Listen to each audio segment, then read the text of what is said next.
ট্রেনের ড্রাইভার কোনো পশুকে বা মানুষকে দেখে কেন ট্রেন থামায় না? আমরা অনেক সময় শুনি যে ট্রেনে কাটা পড়ে মানুষ বা কোনো পশুর মৃত্যু হয়েছে। তাহলে প্রশ্ন, ড্রাইভার কেন তাদের দেখে ট্রেন থামায় না?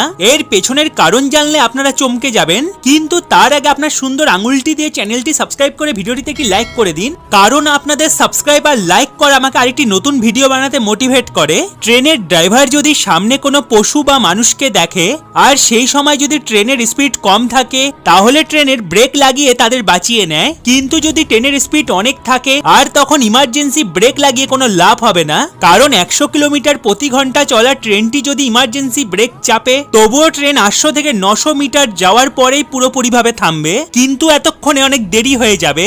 এই ছাড়া ইমার্জেন্সি ব্রেক চাপার কারণে ট্রেনে সফর করা সব যাত্রীদের অনেক বড় ঝটকা লাগবে। এই ছাড়া ট্রেনের দরজার কাছে যারা দাঁড়িয়ে থাকে তারা বাইরে ছিটকে যাওয়ার ভয় থাকে, আর ট্রেনের একটি বড়